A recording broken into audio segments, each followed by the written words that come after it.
Hello and welcome to Fangin Round. This is episode 28, I think. Am I right? I've lost the train. It's episode 28. Recording this on the 5th of November 2012.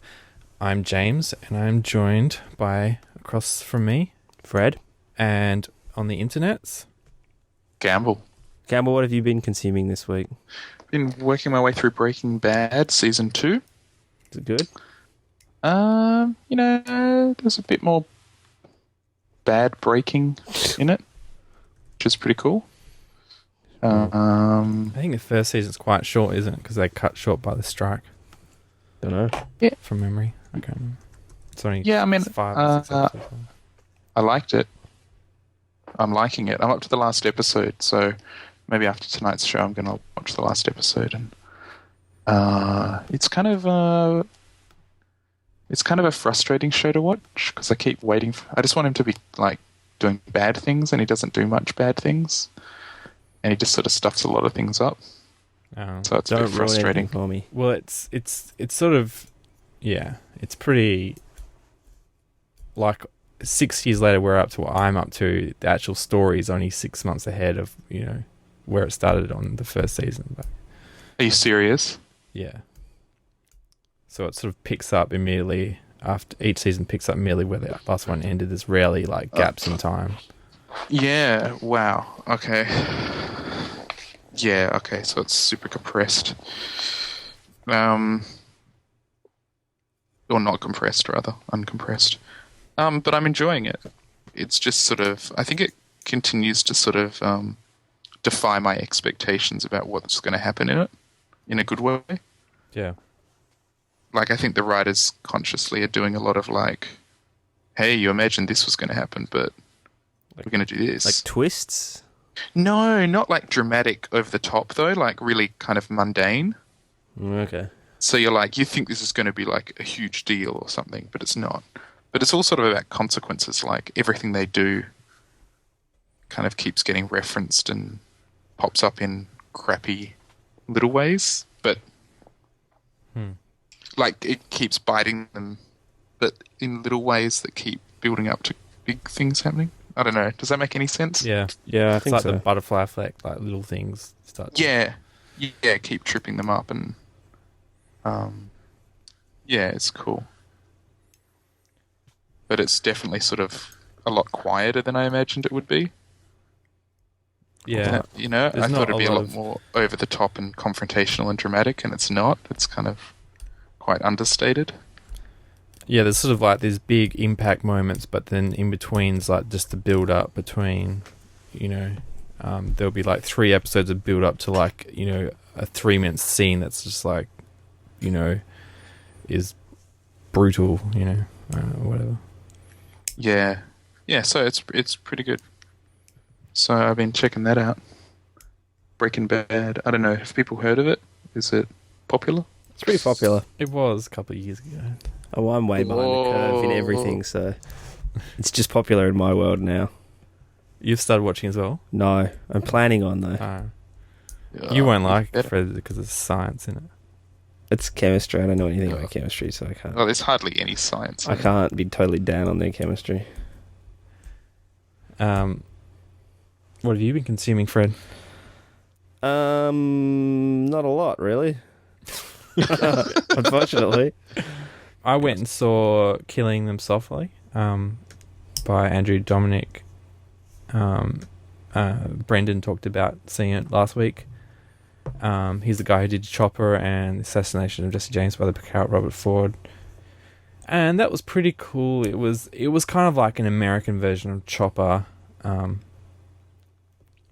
So I liked what they...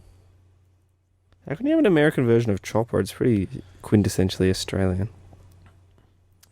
Yeah, so this is sort of like, just think of like the guy who, this is a problem, is it's not subtle about it at all, but it's the guy who made Chopper going to America, seeing sort of the crime world through his eyes there and making a movie about that.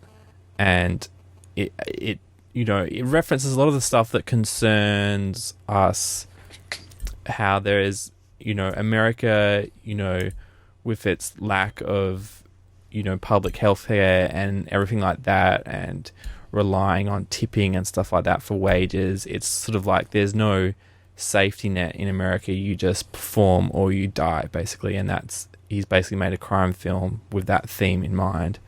How the crime industry is so similar, operates very similar to the rest of America, where you perform or you die, and you try and take advantage of certain things and to make so over money. here, like, the criminal organizations tend to have sort of a welfare system within them. So even if a petty criminal kind of isn't very successful, the others will chip in to help him pay his rent and stuff. Yeah. I think it's a lot more equitable. Yeah, tax break. And unionized over here. Yeah, there's a minimum criminal wage. So if you're out doing crime, you have to make at least a certain amount per robbery. Well, that's right. So, yeah, that's it. And it's, it's set during the last presidential campaign where Obama's going for office for the first time. So that's very much in your face. For the whole that's sort of the backdrop of it all. So it's a bit of a period piece. Yeah. And I guess it's, since they've released it just before this election, it's a comment on, this coming campaign. And who are you guys predicting? Who will win? This election? Yeah. I would have thought Obama would win easily, but then this whole thing they're trying to do by this voter ID thing they're doing by specifically targeting certain groups that are unlikely to have ID, to eliminate them from voting, which they think will be voting for Obama. Yeah. And it's basically all these swing states that have Republicans in power who are allowing this system to go through. It doesn't seem to be about wiping out voter fraud at all. It's more about just so that could have a big effect if it not all states are doing it, but if it's happening in the swing states, It's pretty terrifying to think that Romney even has a chance. And he has more than a chance, so... But George Bush got in for 4 years, so... 8 years. Yeah. So he was as bad as Romney, so... Now, it's terrifying. Killing Them Softly, right, is produced by Megan Ellison. Do you know who Megan Ellison is? I do not. She's born 1986, so she's 2 years younger than us. She's producing films and she's 2 years younger than us. Right, well, okay. You don't recognise the name? She's Larry Ellison's daughter. I don't you know him? He's know. like next to Richard Branson, the second coolest billionaire. He owns islands. He funds America's Cup campaigns and builds super advanced yachts and stuff like that. He was Steve Jobs' best friend. So her having funding films is kind of a drop in the ocean, right? It's like pocket money for her. Right, well, that's happened. She sort of came out and decided she was interested in making films, and I think she did it, went to film school or whatever, and basically she saw some success with her independent stuff, and her dad was like, hey, do you want some money to go out and do cool stuff? And basically she went out and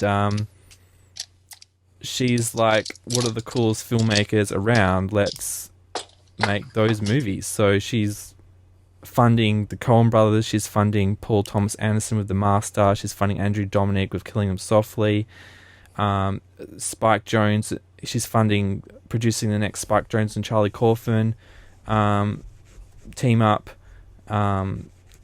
Catherine Bigelow with The Hurt Locker and Zero Dark 30. Bigelow 3. Yeah. Did they make a Juice Bigelow too? Yeah, it was European vacation or something. Lawless, who we talked about last week, she produced that as well. Lucy Lawless. She's producing Lucy Lawless. No, the movie Lawless. It's directed by Australian John Hillcoat. Basically, she's just being awesome. Well, that's what you can do if you have. So I'm glad someone who's rich is doing something awesome. So I wanted to give mad props to Megan Ellison for being the coolest producer in town. P.S. Fund my next film. Yeah. Fund the podcast. Fund the Fangin around. Yeah, we'll change the world.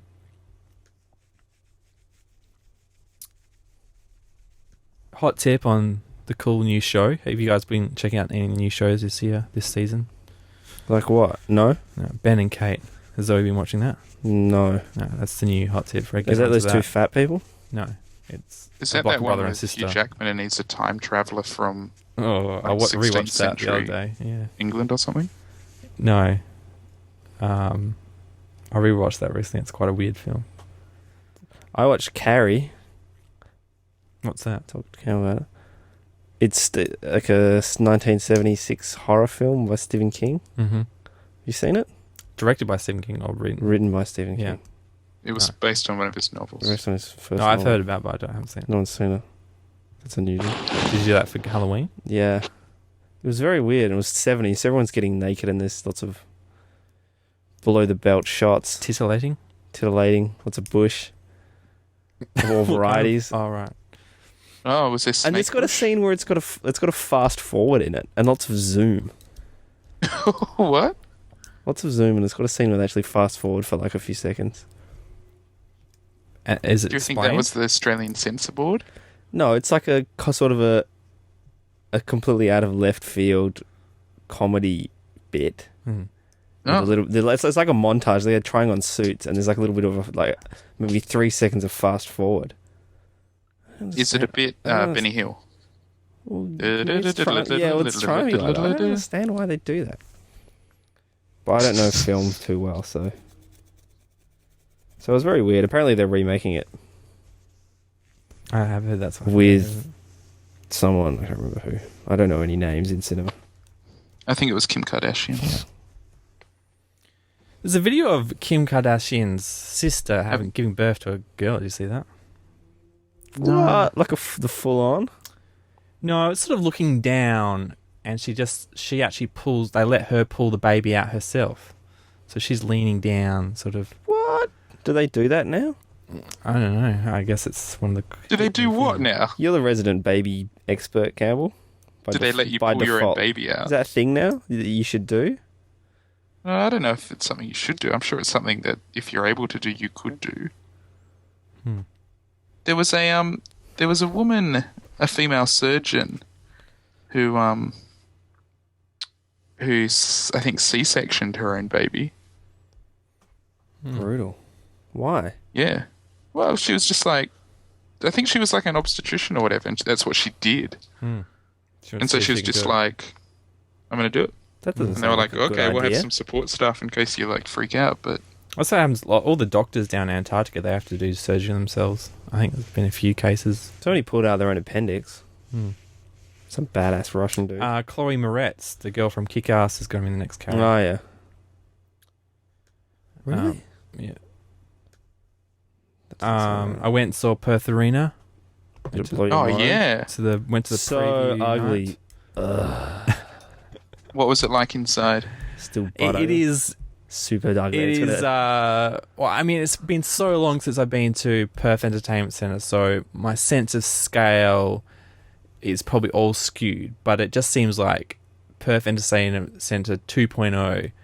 Like, it is. That's just, what it is, isn't it? It is that. That's what it's supposed to be. And it is, because it's the same. Yeah, but it's meant to be designed for tennis as well. It's meant to be a tennis team, but it's like way too big for the tennis stadium. The tennis stadium's got this little dot in the middle of this huge stadium. Doesn't matter. Like, jam like 50,000 And people in there. it's designed specifically, it seems to be designed specifically mine, despite being sort of meant to be for the Hot Macabre and the Wildcats, it seems to be designed specifically mine for just indoor concerts. But then they've put a retractable roof on. So if it's outdoors, you can like get some fresh air and everybody like Well, surely in look at the stars. Perth, you're doing an outdoor concert, you would want to have it, at one of our amazing outdoor venues. Like what? Like Belvoir What, like the Amphitheatre. new Perth and- Arena, right? When you Nah. think outdoor concert, you think Yeah, but isn't Perth- Yeah, Belvoir but like, it's a not million miles and away? the thing is, the roof, the bit that opens is only like, it's probably not even 2/3 of the roof that opens. It's maybe only half, 50% It's of just the to roof. get some fresh air in the joint. It's full of But like, it's what, gonna cast 80,000 big sweaty fans? It's going to be cast big shadows, and it'll be make things hard to see. And wouldn't you just want it closed and have a proper light show going on? You can have both. You can shoot a laser just off it to infinity. I I don't it's think the crowd can even see. I guess if they're on the floor, they it's can the see butt ugliest thing I've ever seen, and I already hate it.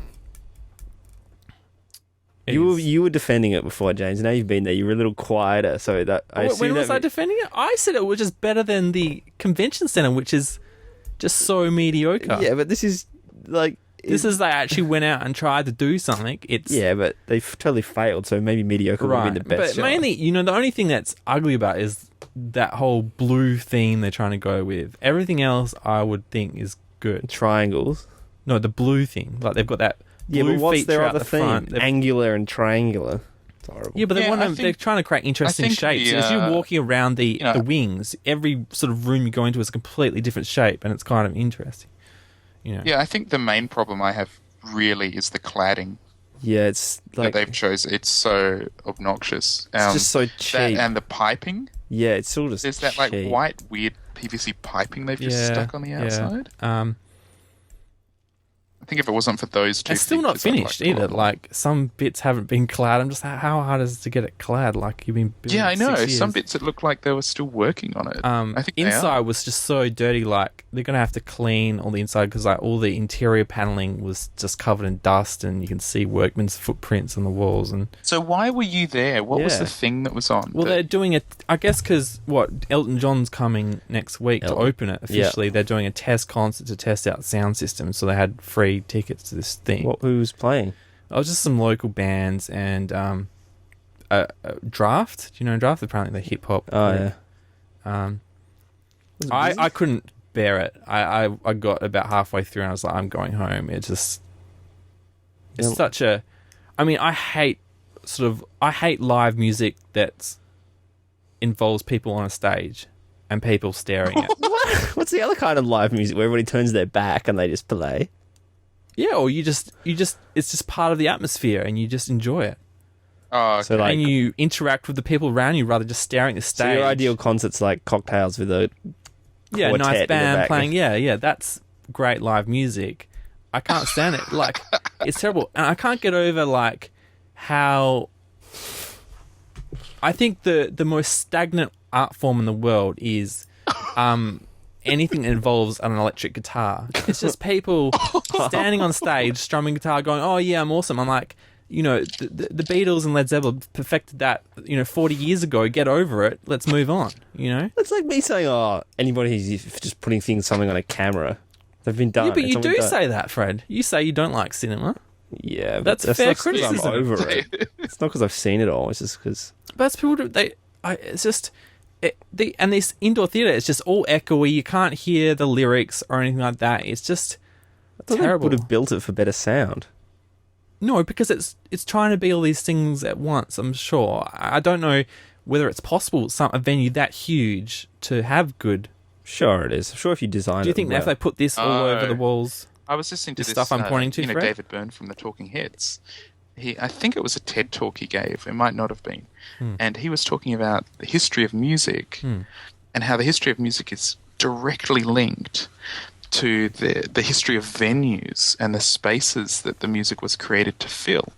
And he sort of gave this compressed history of, music during this period was created for this sort of spaces, therefore it had this sort of acoustic properties and so on and so forth. And chamber music was called chamber music because it was performed in chambers, and so you had small bands and they did this. And then, Beethoven was writing music for this space, and so his music had lots of this. And then you're saying, the clubs, or live punk venues would tended to be these sorts of spaces.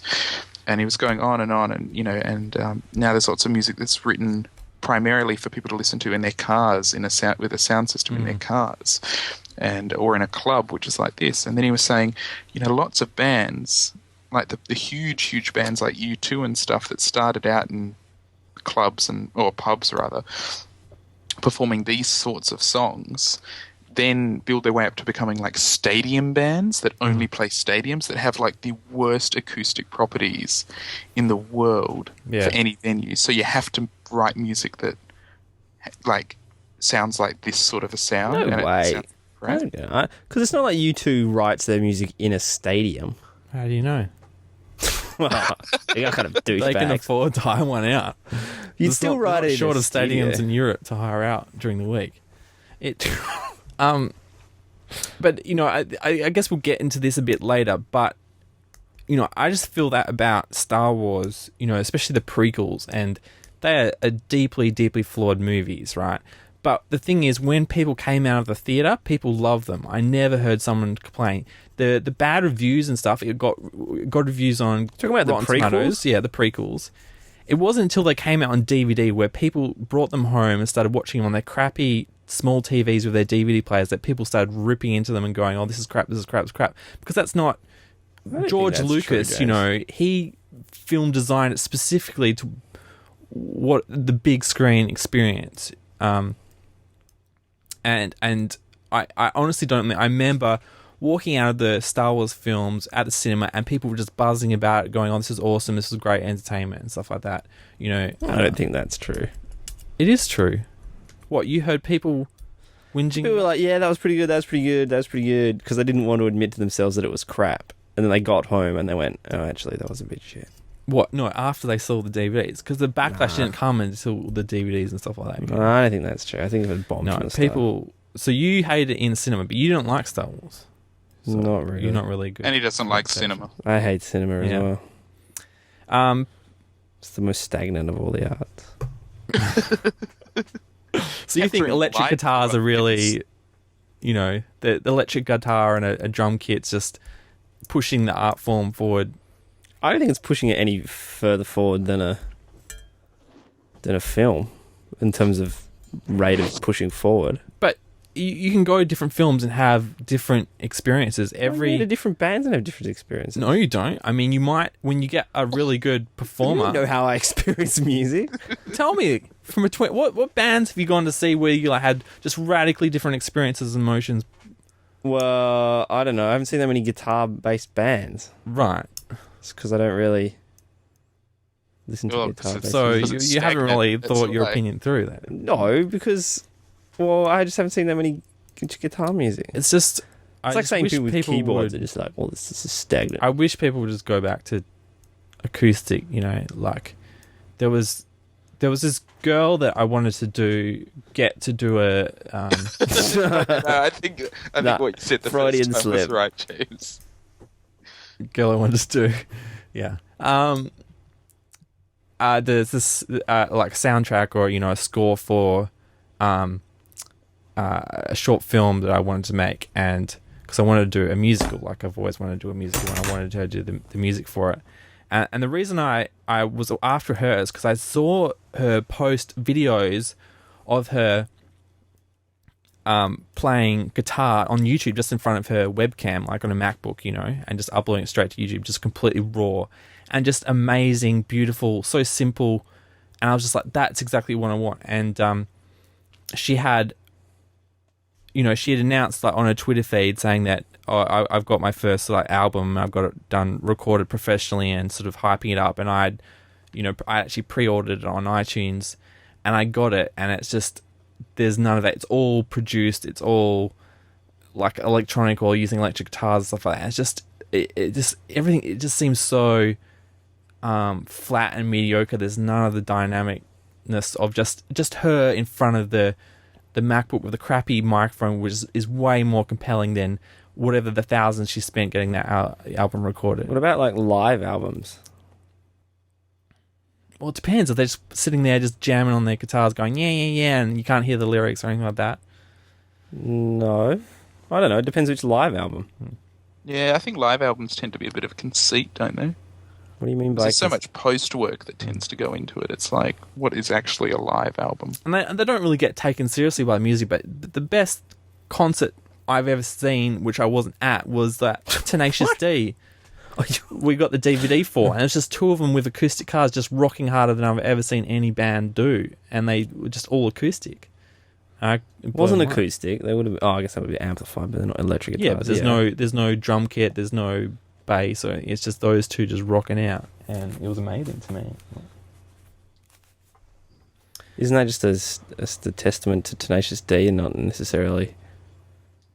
No, guitar-based I think the electric guitars just become such a crutch to musicians. I think it's awful. Yeah. Could you ban drums as well? Well, you can't ban anything. People do what they want. I just wish people would. I mean, there are plenty of people out there doing their own thing, and I like it more. I just hate how these electric band groups can charge hundreds of dollars for tickets for these concerts that are just so mediocre, like the people who go to like those day concerts and it's just people jamming. It's just an excuse to get on drugs and stuff like that. It's just I don't think. Thanks, Granddad Pontifex. Yeah, everyone should just. I know. I just feel this is where I feel like I am completely alone. I never felt more alone than I was in Perth Arena there. Why just did you? Just because the tickets are free, you thought you'd go and see music you don't like. I didn't know what the music was like. I just wanted to go see the joint, and I was just sitting there going, "I'm sure these are great bands, but it's just." It's something. It's not something. It was just a revelation that time. That was just one example of it. I'm just like, why do other people? I feel like people just like it just to say they've liked it. Like they get the like on the Facebook page and it makes them feel better. They don't actually feel that attached to it at all. To the music. Yeah, it's just like a patch on their thing, like a label on your clothing. You know. Yeah, you're right. You've totally busted the music industry. Everyone just does it to get a like on their Facebook page. Holy shit. Anyway, it's never going to learn. Like I like my best friend who's not on the podcast, Alex, is in a rock band. He's trying to be a rock. I know. musician. I wasn't going to bring him up. Yeah, I wasn't going to either. And I love hearing him do acoustic. Like the best stuff I've seen him play was just him on the piano or acoustic guitar, just jamming with someone else, and it's just so much better. And then, he does some interesting stuff on the actual recordings, but you go to a live show and I just feel like it's just, let's just play through the tracks and get it over and done with sometimes, I don't know what you're talking about. Wow. I wish he would. Anyway, and that's up to him. I'm sure people go, I wish you did this with your movies and didn't do all this weird stuff. That's the same thing. It's just this whole direction that is being maintained, like with that genre of music, it just feels rock and roll. Yeah. Saying it's pretty much done. No, I mean, there's people out there, doing cool stuff, but there's just so many people just like, I just want to play electric guitar. Yeah, man. Yeah, but that's like most things. 99% of everything's crap. That's just honestly. 99% so that's of everything. One of my many rants. Crap. Follow up. We got some huge follow up. A while back, we started a campaign to get Jacinta Del Hayes, astrophysicist, on the podcast. She finally got back in touch with us. This is what she said. Hey, guys. So I heard your podcast. Not going to lie, a little bit creepy. But you have my attention. P.S. Who is Fred? That hurts. What? I thought you guys were friends. Well, I explain this. She says, "Oh, that Fred." Acquaintances. And then she gets a bit devo because this is the quote she picked out of Fred. She said, he said in the podcast, "Why don't you get a different scientist?" So she's a bit cut that Fred doesn't think much of her. That's going to be awkward in the workplace tomorrow. I don't see her every day. Anyway, Jacinta, we totally love you on. She's just got a new article written about her on the Herald Sun. Oh my It's god! entitled "Jacinta Del Hayes' Big Bang Theory." What? And it says Jacinta Del Hayes is a time traveler. The 25-year-old astrophysicist from Manjo uses the world's biggest radio telescopes to look back in time to decipher how life started after the Big Bang. So I am pretty excited to have her on the show. I hope she will. I know Fred's trying his best to creep her out. No, I'm trying to not creep her out. You are creeping out. You just wrote. You literally wrote to her. You're totally... Yep. You're right. The podcast is a bit creepy. Hence my lack of enthusiasm to getting you on it. The science is dubious at best. What, your science? All true. No. Is that what Fred wrote? Yeah. You know whose fault that is? Your fault. That's why we want to replace you with Jacinta. We want some real science on, none of your dubious science that you're providing. You admit to providing to the show. No, I mean the science aspect of it is dubious at best. So you are trying to replace me. You're going to Colorado. I knew it. Yeah, but I thought everything would just shut down when I'm not here. Is that the discussion we're going to have? No. I don't care what you... I'll probably occasionally Skype in. And we can... So we're going to have like 3 people. When are you going to Mexico, Campbell? I don't know, next year. At some point. Or Tasmania? When you think of going to Tasmania as well? Oh, that'll be after. Tasmania. So hold on. Is she a little bit more specific about what she found creepy? That's a good question, Well, Campbell. because instead of Fred doing the right thing and just approaching a person to person at you and saying, Hold "Hey, on, how are you? hey, we'd like to. I'd like to have." handballing this off to. Yeah, I didn't. This is. Why don't you just? That's what I asked you to do, Fred. And you were like, "No way." I don't know it that well. She didn't even know which Fred I was talking about on the podcast. You don't have to know what you're asking. It's just this. Do you think any show that wants to get, like Brad Pitt on the show, they have to know him to get him on? No, they call him, they get him his agent. I don't think she has an agent. If she had an agent, we can get in touch with her and then say, hey, let's come on the podcast. We want to chat to you about astrophysics and stuff like that. So Fred didn't do that. So I just cut out a little segment of the podcast where I declared my campaign to get her on the show, and she listened to that. And Fred was like, oh, do we have to have her on? And that's probably just creeped Jacinda out. But Jacinda, don't listen to Fred. We really want you on. We want to see how you're a time traveler, what you're up to. We think you'll be the best guest that actually has replied to any of my attempts to get on, other than Brendan last week. So. It's pretty harsh to Brenda. No, that's not harsh to Brendan. I've asked other people to come on. It's hard to get them on. Other astrophysicists. Other follow-up. On one of the previous podcasts, we were wondering about Aston Martins and the new James Bond film. Oh, yep. The newest Aston Martin is the 177, which is apparently they only made 77 of them. But actually, the DB5 is the one they're going to use in the classic DB5 is the one they're using in Skyfall. I don't know if that will be the only one. And I also put a link in the show notes to this cool article where Paul McCartney is selling his 1964 Aston Martin DB5, and it looks pretty sweet. I think it did sell. I think they've sold it. The Aston Paul McCartney? Yeah, I think so. Also, they've got this partnership with Toyota, I think, to make this car called a Signet. Have you seen this? The Aston Martin Signet? Yeah, I have seen it. Isn't it just super stupid? It's a Toyota Toyota IQ. With a different badge, so isn't it just the same? Well, one of the reasons why they brought it out was to meet carbon emissions regulations for the European Union. I think it was the European Union.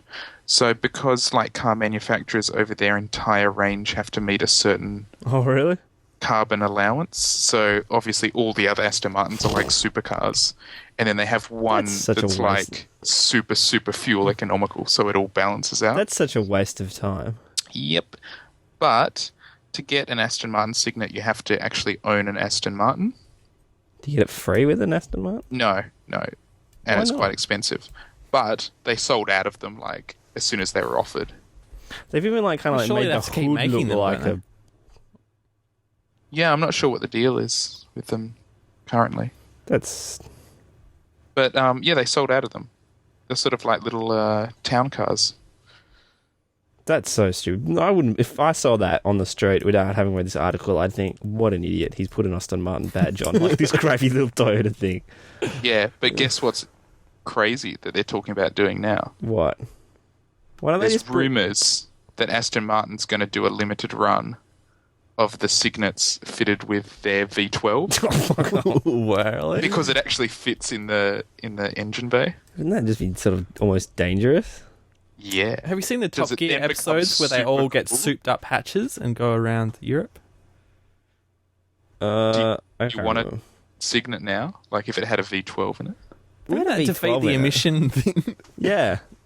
Oh, yeah, I don't know. Can't they come out with like a car that's like the size of a shoebox or like a little moped, like a 20cc moped to get around these emissions stuff? Yeah, I don't know. Ridiculous. Absolutely ridiculous. Well, I guess with the Signet, they didn't have to do any engineering or anything. Yeah, I suppose they just like stuck their badge on it, threw a whole bunch of nice leather in there and just called it a day. Yeah. So that was probably their main thing. But, yeah, it's kind of funny. And that's the only reason it exists. It's not it's not for anything else. Bureaucracy gone mad. But then I guess you do get a weird little car out of it, so... Yeah, well, if they make that V12 version, that'd be crazy. Did you guys ever see the Nissan Juke GTR, I think it was? No. I want to look that up now. Because, you know, the Nissan GTR, which is like this kind of... Yeah. Well, the Nissan Juke is like a mini... I guess it's like a mini four-wheel drive that Nissan made. And then apparently some of the engineers were like, oh, we could fit like the GTR like engine in there. And they did it in private, apparently. And then we're like, holy crap, we've made this incredible like tiny car that's like absolutely mental. And I think they made like wound up making a limited run of like 50 of them or something, and they all cost more than an actual Nissan GTR. And it's just, yeah. My mum has like a Nissan Murano. They're like a little four-drive thing, and they're pretty nice to drive. Yeah, this Duke is like smaller than that. It looks weird. Yeah, I don't think it's a very nice looking car. Listener mail. Ryan on Facebook. I think he's from Tasmania. Just sent us this little note to keep us chipper. He says, recently discovered your podcast, enjoying it greatly. Keep up the good work, boys. So thanks Ryan, for your positive support. If you want us to email us, whatever you want to say, you can do that mailbag@fangaround.com, or just go to listener mail segment on fangaround.com, and there are various options to get in touch with us. All sorts of ways. Cool. Is that it for listener mail? Yeah, that's it. Well, that and Jacinta Doway saying, oh yeah, that was pretty big. I'm interested to come on your show, but then Fred's like, why? Let's, I'm going to be all creepy and say that this show is creepy. Well, like I said before, James, it's either got to be Perth's most offensive podcast or not. You can't invite people on to Perth's most offensive podcast unaware of your true intentions. Right, well, why don't you say it can be a bit offensive sometimes, or just say it's a bit... Why say creepy? Creepy? I'm not the one who said called it creepy. Jacinta called it creepy. But then you confirmed it. You can't well, I think it is creepy. How is it creepy? Perth's most offensive podcast. Do you think Brandon was creeped out? A bit offensive. There's two questions at once then. Campbell? I didn't have a question. Mine was a statement. Do I think Brendan was creeped out? No. He's less likely I've to be had plenty of other guests come to Jimmy FM here and they haven't been creeped out. Right. Yeah, Fred, you're the variable here. Well, maybe I creeped her out then. Who knows? Next time I see her, I'll ask her. What are you going to ask her? Were you creeped out by me? Which bit creeped you out? Oh. And then she'll go, who are you? Yeah. I'll be sad again. Who's the worst cyberbullying? The worst person on Twitter? Oh, I don't know if we want to get into that, but I was like, we were thinking about who should we cyberbully on a previous podcast. Add back into the creepiness. Like I've picked someone out. Just don't listen to this particular thing. So you've picked someone. It's just one of these people that's on Twitter purely to tweet on Quanda and then spout their sort of, their sort of rubbish, like trying to justify. All sorts of things. It doesn't matter. It's just terrible. Watch out! We won't name her just in case we do decide to cyberbully her later, but not in a creepy way. In a professional way. We could just get our fans to just tell her what's happening. Use the Fangin around army to us three, and maybe, and then they'll block us, and then that'll be the end of it. Anyway, it's just entertaining to read her Twitter feed. Very entertaining. And she's from Perth. I did watch 2 new shows. Sorry. Which 2 new shows? I watched Redfern. Did you guys see that? Redfern Now? Nope. That was on SBS. That was totally awesome. I think it's going to be a 6-part series, all different stories set in Redfern, Australia. And then I also watched, I think, what was it called? A Moody Christmas or A Very Moody Christmas or something? With Hank Moody? And that looks... Sorry? With Hank Moody? No, I don't think so. But it's an Australian comedy series, and it's a mini-series. And I couldn't quite tell, but I think each episode is set with the same family over subsequent, like, consecutive Christmases. Yeah. So, like, each episode jumps forward a year, and it's set on Christmas Day with that family each year. So I watched the first episode. It was really good. Kind of very The Castle. Very The Castle, in a good way. So I could totally recommend both of those shows to anyone. Sorry, the Moody Christmas? Or A Moody Christmas? I think it's called A Moony Christmas. A Moony Christmas. All right, yeah. Like someone's name? I can't remember. And the other show was called Red Fern Now. So definitely check both of those out, guys. Be able to catch them up on iView or something. SBS On Demand. Yeah, that's it. In terms of news, the biggest news to come out from next week that has to be speculated about on every single podcast was that George Lucas sold Lucasfilm for $4 billion to Disney. Why? Because he wanted $4 billion. He wants to retire. What do you mean he wants to retire? Didn't he have enough money to retire? Can't really retire on a bill, can we? I guess when you're the sole shareholder, there's a lot of... You can't just shut it down. You'd have to sell it to retire. You can't just not do it anymore, right? Yeah, there's still a lot of responsibility in your part being the owner. Oh, okay. I don't know how these things work. So, he says he's going to give most of it away to education, improving education in America. So that'd be kind of cool, I guess. But of course, Disney's already announced the next Star Wars Episode 7 coming in 2015. That's pretty close. They didn't muck around. Well, they had it in the pipeline in the negotiation, right? Yeah. Yeah, I guess it's part of the deal that he let them make it, but I'm not afraid of other people getting control of the Star Wars license and doing other things with it, but I am really concerned of what will happen in specifically episodes 7, 8, 9 if they give it to just if they basically give it to, is it Kurtz and Orsi, the guys that did Star Trek and Transformers? I mean, for me, I know lots of people are having like absolute nerd fits over it, and I say nerd fits in the nicest possible way because I'm very nerdy. But I just don't care. Yeah, like it's like people are going, oh my god, they're ruining my childhood. They're gonna. I love it when people say they're going to rape my childhood. Yeah. Well, the most people are positive about it. But it's sort of like, yeah. But the people that I've seen be so negative, I'm like, but in the last 20 years, what's been great about Star Wars? Apart post original trilogy, what was so great about it? And most people would probably say, you mean the TIE Fighter? The game. The game. TIE Fighter, yeah. Well, yeah, there was that. X-Wing vs. And, there was the Clone Wars animated series. But for most of the part, people just bemoan the mishandling of this franchise. So it's like, yeah, chuck it to someone else. Give them a crack. Who knows? Yeah. Get over it, people. And to be honest, I was never that into Star Wars. What I bet you're a big Indiana Jones fan. They also get the rights to that. Yeah, I know. Well, that's what I was really interested in. But what are they going to do? They're not going to make another one, are they? Can they? The last one made a fair chunk of money. Wasn't it terrible? I haven't even seen it. Yeah, it was alright. I mean, they kind of need to make 2 more indie films now, Indiana Jones films, because... They need a new trilogy. Yeah. But isn't the only good Indiana Jones the first one anyway? Nah, the second two were rubbish. They're both pretty The second one's not very good, but the third one's awesome. Most people hate the third one the most. Which one's the second one? The second one's India. Temple of Doom. That's prequel. the worst one. Yeah. With the kid, shortstop, whatever he's called. Oh, he's pretty cool. Is he?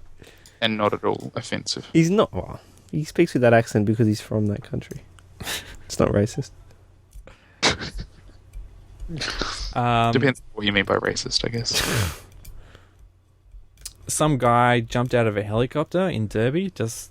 He was on a tourist flight in Derby and just decided, that's it. This is it. And he just jumped out of the helicopter.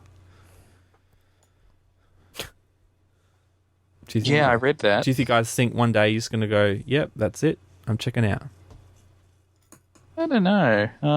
I don't so, but it's kind of hard to tell. I wouldn't want to involve other people like that. Yeah, I think that kind of...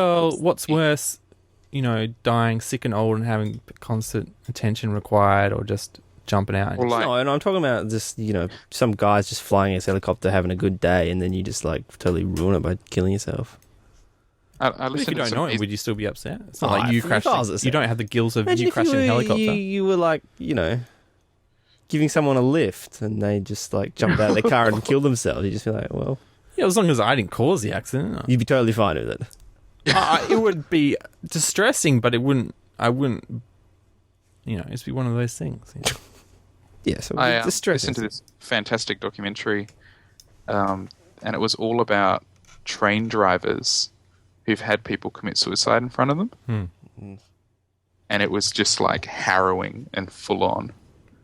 Because these people saying how, how they had to take all this time off work and how freaked out it was, and then how, like, they can't do anything because the train's going so fast, Yeah, and you can't stop a train, which is why people choose to jump in front of them. But they were like, they slam on the brakes and they've slammed on the brakes, but they know because they're professional train drivers that the train's not going to stop in time. Yeah.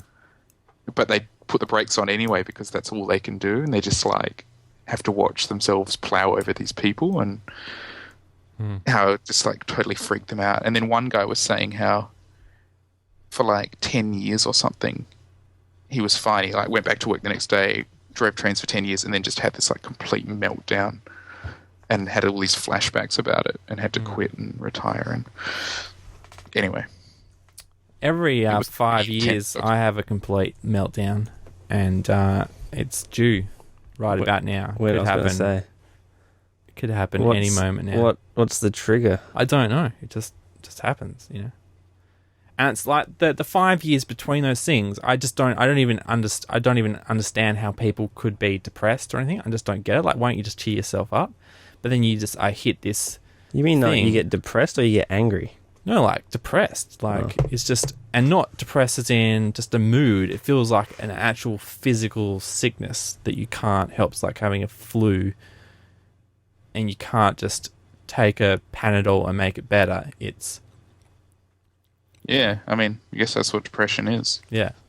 But then it'll last about a month, and then I'm back to normal for the next 5 years. I think I had the first one when I was 10 years old, and it's been pretty much every 5 years. For whatever reason, that's whatever the cycle my brain's in, that it just hits a rock of stuff that you've been bottling up or something, and Oh yeah. You just got to get over this period and release, and then you're fine for the next 5 years. And so I'm interested to see if I'm due right now, because I think last time it hit me was 2007. This time 2007. If you're due, do they let you deliver your own depression? Like, are you allowed to pull it out yourself? I don't know. Is that something people recommend you do these days? Yeah. People are always doing weird things at childbirth. It's a hot topic.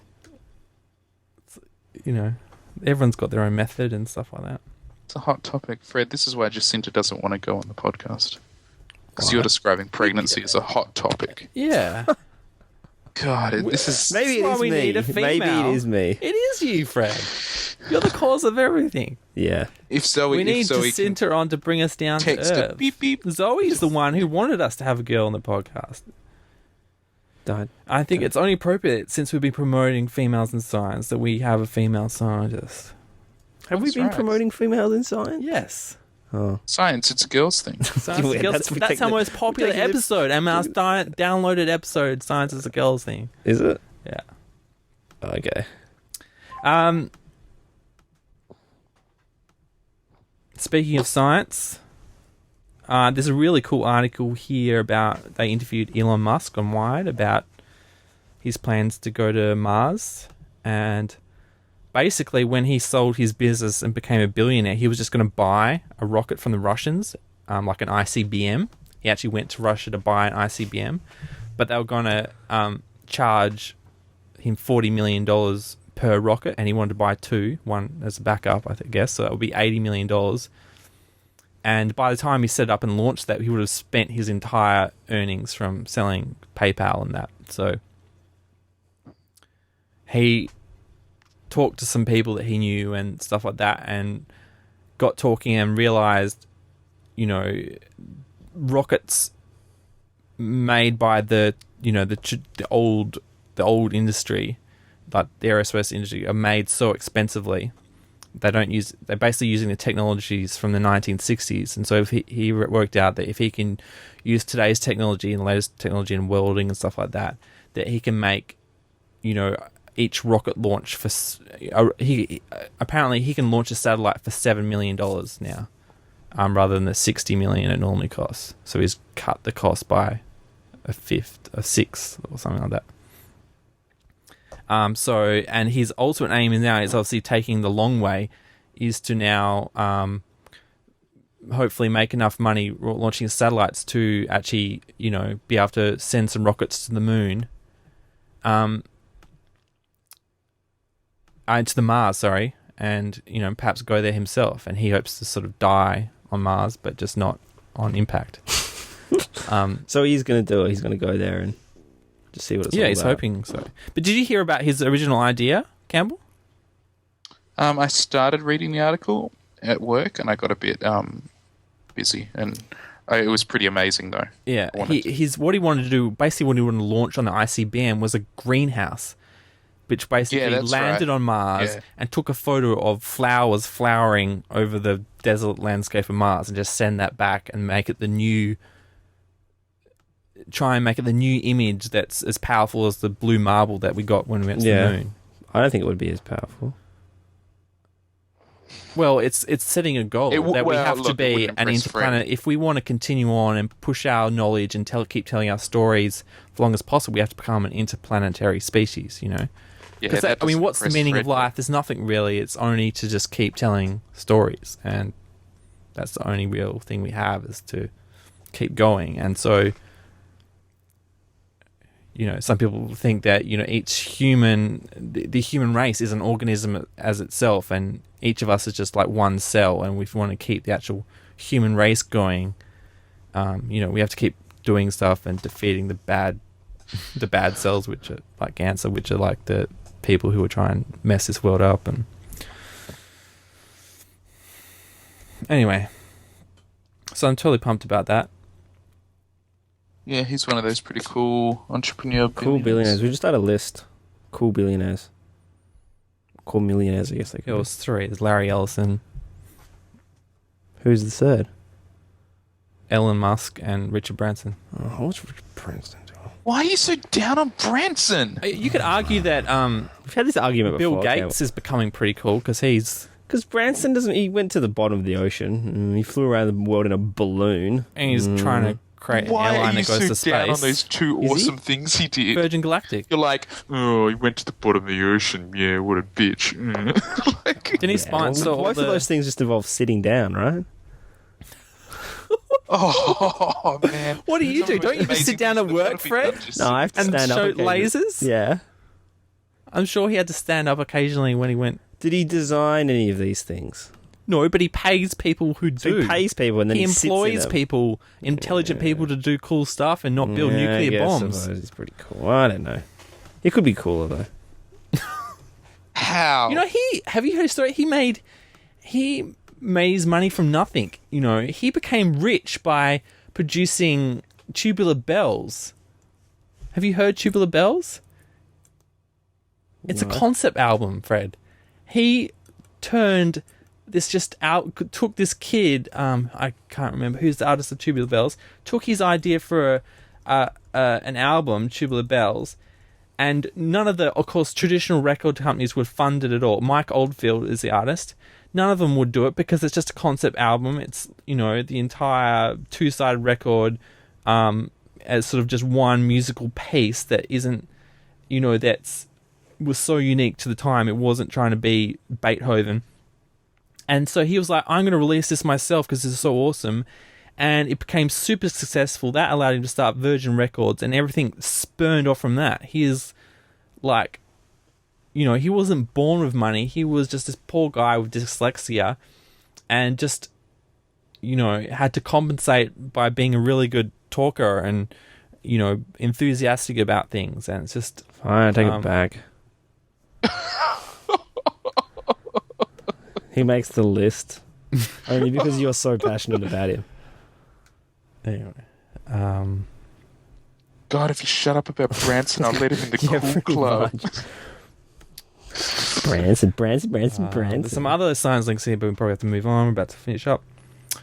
What's the other Campbell, you were talking. You have in the show notes a sequel to Carl Sagan's Cosmos. Yeah, did you guys know about this? No. I think we might have discussed it before, but please fill us I haven't in. seen the original Cosmos, Okay. so I wouldn't want to ruin the ending. Pontifex. Okay, so Carl Sagan's Cosmos was a groundbreaking documentary series. Had unprecedented funding for a science show. It kind of melded all sorts of bits of natural history and human history with science and really complex concepts of things, but lots of imagination, and it was just like mind-boggling. Pontifex, you've seen it, haven't you? Yes, but I specifically watched it while experimenting with things, so I don't. I remember it being amazing, but I don't You can't remember much any about of the science behind it. Last summer was the fun. So. Well, I've been watching it recently, and it's mind-blowing. And it sort of almost invented popular science, I guess, in the contemporary way that we talk about popular science documentaries and things like that. Yeah, I seem to remember it sort of sounded Kane of science. it introduces you to the idea that he sort of introduced the idea of like we are just stardust and stuff like that, and we are just Yeah, I mean, that's one of the abyss of opening, I think in the opening monologue of his, he's like, "We are stardust." Yeah. And Sagan was an amazing sort of humanist as well. That he was constantly, exploring these amazing, highly abstract, notions that science can explore, but also bringing them back to a human scale constantly. And so he was, really incredible. And Carl Sagan was amazing, and he wrote one of your favorite films, I guess, Pontifex? Contact? Yes. Although I've tried to read the novel and I got so bogged down in that I don't think I'm still 2/3 of the way through. I don't know if I'll finish it. Yeah, so he wrote Contact. Yes, so they're currently Carl Sagan is now dead.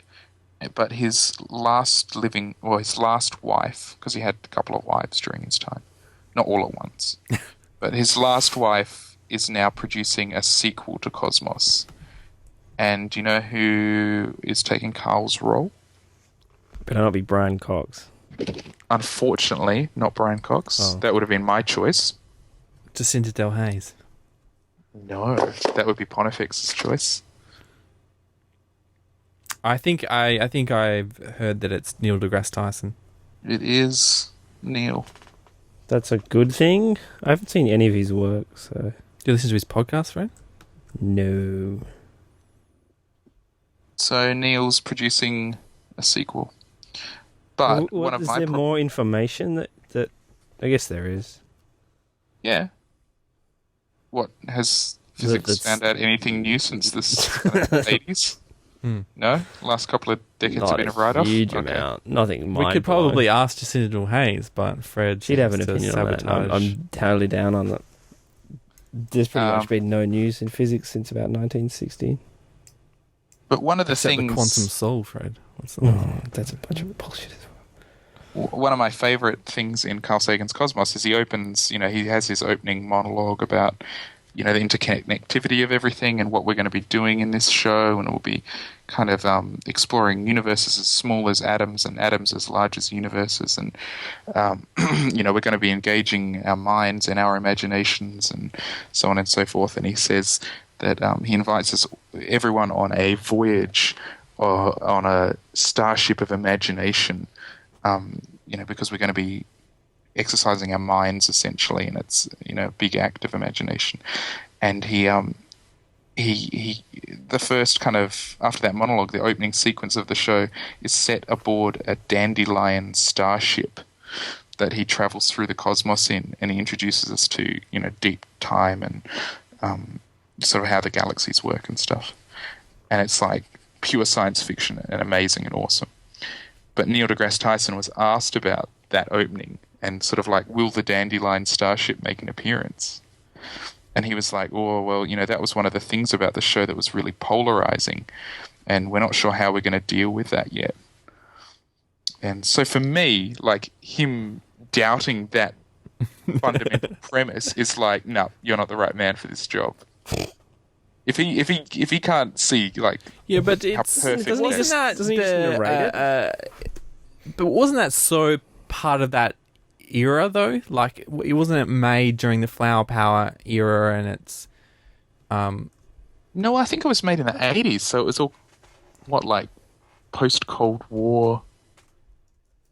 No, what was the 80s? I thought it was made around the same time as Star Wars, but I could be. I don't know. I didn't think so.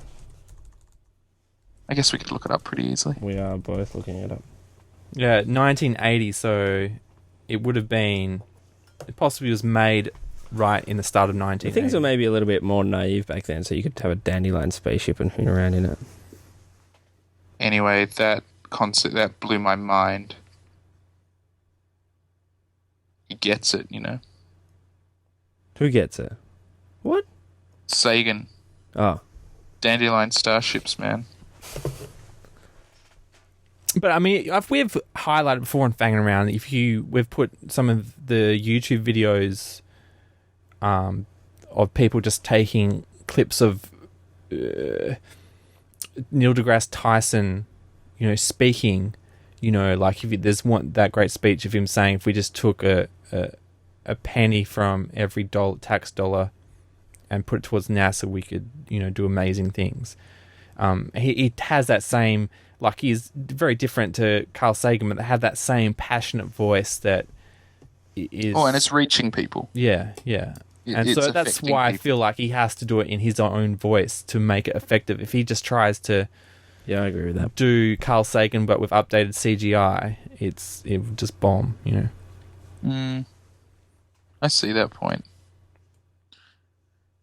Anyway, and this is the thing. I mean, this is the thing that people complain about. I mean, the one argument Star Wars haters have that I'll agree with is that Han shot first. That is that the only crime I see George Lucas ever really committing seriously is that he did not just give those people the original trilogy in high def and just tell them to go away and shut up, Like, if you don't like the prequels, that's fine, but he could have just given them the original ones and said, hey, go away, I haven't stolen those original films, you can ignore the prequel if you don't like them. But he didn't. He was just like, no, when I release it has to be the 1997 versions where he's, adding in crappy CGI and stuff like that and changing who Han shot. And did you ever see there was someone who made a supercut of, not a supercut, but like recut, I think the original, no, the first 3 films? I've seen a fan cut. I've watched the fan cut of The Phantom Menace, and they cut out a lot of Jar Jar Binks and Jake Lloyd, which I totally agree with. The one thing I didn't like is they cut out the journey through the center of the Earth. That opens it. Yeah, where they're going through the ocean. Yeah, yeah.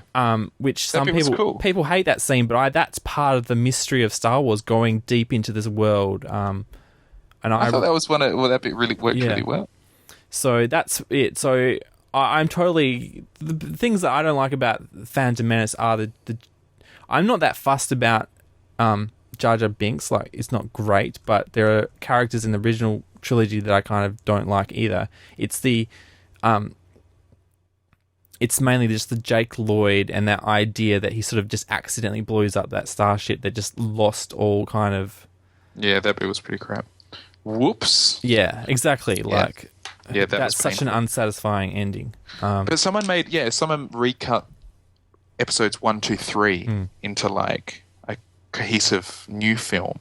All right. That told that story, and apparently it's really cool. Yeah. No, I mean, there's good bits.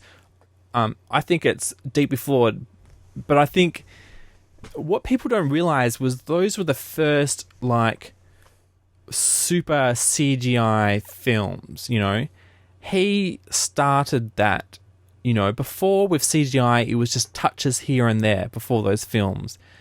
And then I would say CGI wasn't perfected until Avatar. Avatar was the first time where the actors could actually, and the director could actually sort of see what they're doing in real time and know what they're doing. Like, it's just as like Star Wars itself was so experimental with experimenting with blue screen and stuff like that, that they're sort of really bad scenes in that, which, you know, there are some really weird scenes even on the Blu-rays, which I'm like, I don't know why they could have fixed it up on the Blu-ray just with color grading, where the background doesn't match with what's happening in the foreground. And, you know, I hate, as I always talk about, I hate stop motion. So like the stop motion monster in Jedi just looks awful. And it's funny because they fix up certain things and then leave other things. It's with this massive amount of inconsistency, and it's like, well, it does feel like it's just George Lucas fiddling himself at a computer, and it's not. He doesn't have a whole team working on it.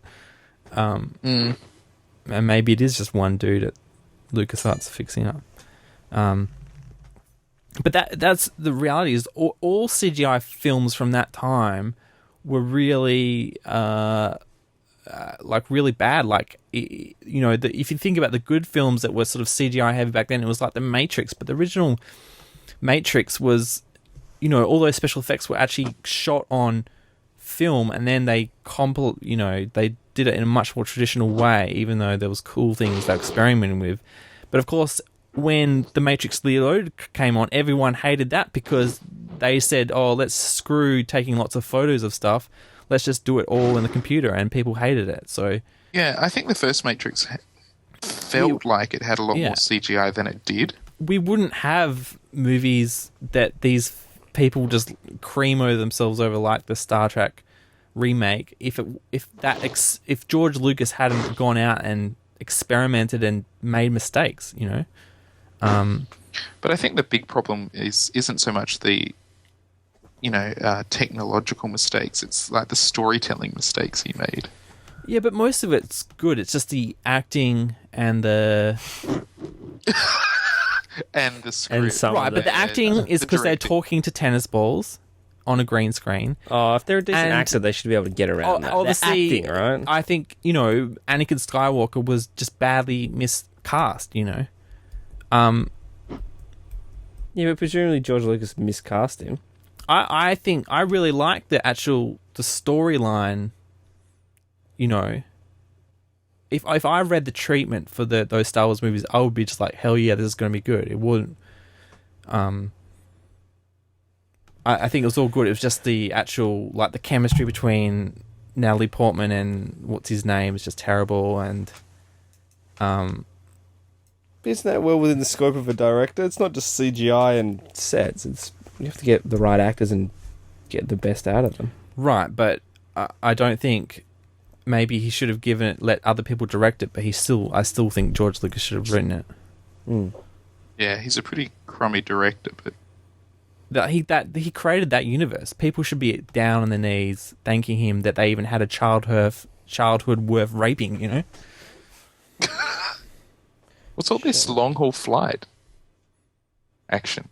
A340. I was on a Wikipedia binge. Because Singapore Airlines is cutting some of their really long flights,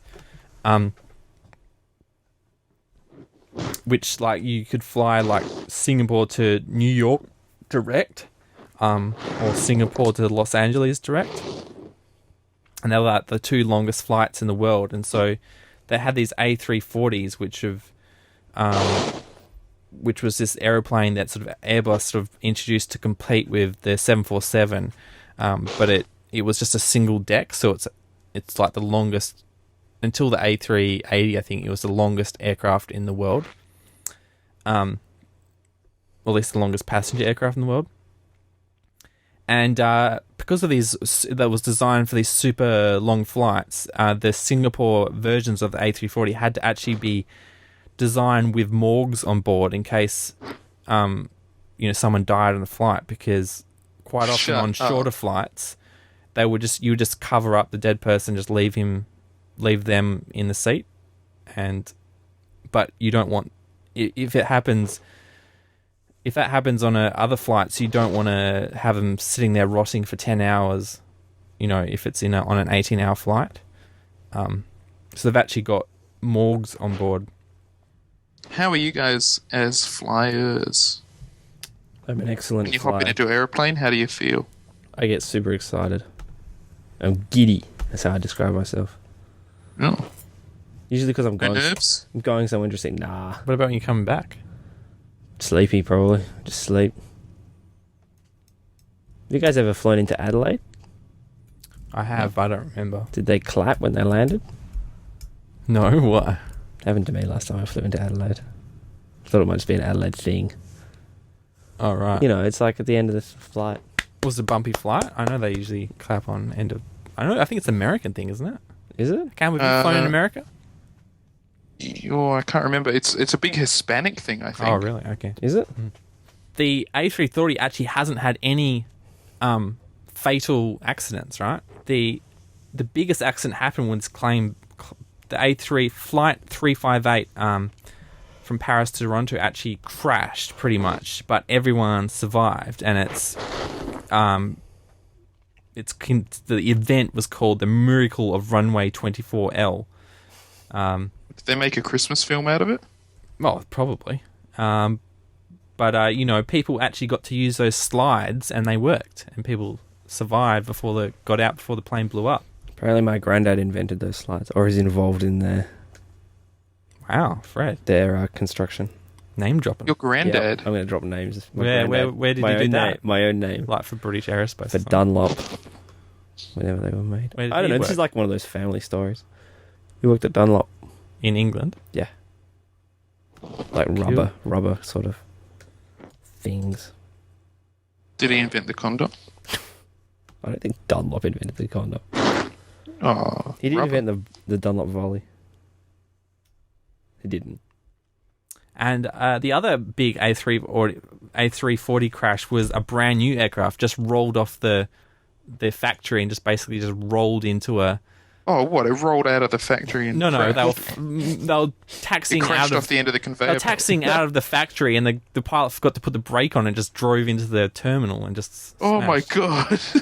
god. Did he get fired? Probably. But if you That would see be the... so embarrassing. Yeah, because it's a $60 million aircraft, and it's it was just destroyed brand new. It was an Etihad, and if you go to the Airbus, I'll put it in the show notes. But if you go to the Airbus accident incidents page, A340, I saw the photo of that one. yeah, you'll see it crashed. But that's about. Oh, I have one question of. My question of the week would be: what album would you want to have played at your farewell from this world? I don't know. Mm. I know what your dad wants, Have you guys planned your funerals yet? Have you done that thing? No. where you- Mr. Baines made me promise that I'd play the Laughing Policeman as he was lowered into the ground. Actually, it needs to be played 3 times. Was it? while he's being I don't laid know. down, or different points at the ceremony? I don't know. He made me Is it in promise. his will? I'm not going to talk about it.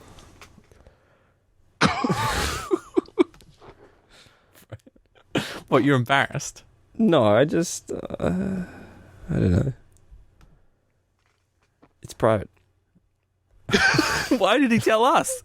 We told Campbell at some point. Let me guess, Oh, Campbell. I was This is- there when he told him. I It's remember late at this. night, I assume. I think there was jug of gin involved. Yeah, so that's why I'm not going to go into it. I don't know which album. Does it have to be the whole album? I don't know. It's just an idea for a question. I was thinking Uh, I want, for the ceremony where it has to be sad and everything, What I do you want Tea for the Tillerman by Cat Stevens. Or Yusuf, whatever. Oh, Just yeah. remember that.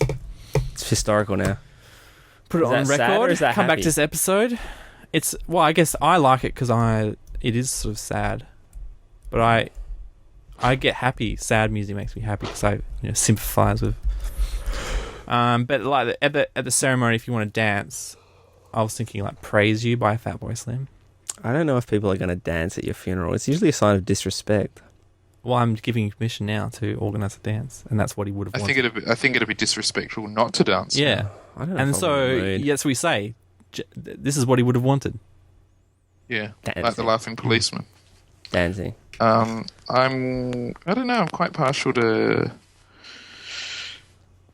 young MC Buster Move. Done. I don't know. Maybe Graceland. Paul Simon's Graceland Yeah, album. I was listening to that today, in fact. Whack it on. Fred? Paul's BC Boutique. Boys, Science for any occasion. No. Supertramp. Breakfast in America. Maybe. Long Way Home. I would like Crime of that. the Century. Put that on there. I don't know. Burn that Then on you to- pop out of the coffin. Thriller, maybe? Yeah. Take a look at my girlfriend. She's the You, only Campbell, want to one I ask, can- how would you break bad? Yeah, this was my question. In Breaking Bad, obviously the character racks up enormous debt and, well, sort of racks up enormous debt. He's got bills to pay. And he breaks bad and cooks meth because he's a chem teacher. If you guys had to break bad, what would you do? Do I have to utilise my... I did it just yesterday. Oh, What did you do? what?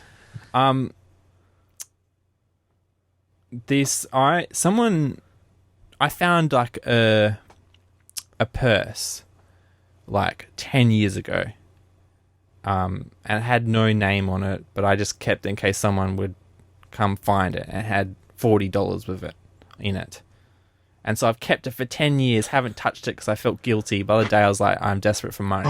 Was it accruing interest that whole time? No, I didn't put it in the bank or anything. It was Oh, just James. sitting in my drawer. You sold the purse? No, I'm just cashing the money in. Buy some lotto tickets for tomorrow for the $100 million draw. Chuck it all on the Melbourne Cup. Double your I money. got to buy some food or something. Nah, Just food's for losers. Put it on the Melbourne Cup. put it on black.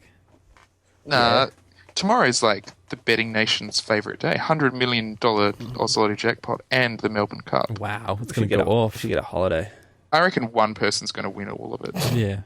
One person will take it all away. But I should have announced it tonight, the lotto draw, so whoever won could put Has to $100 bet million it on the horses. Yeah. Fred? How would I break bad? Or have I broken bad? No, how would you?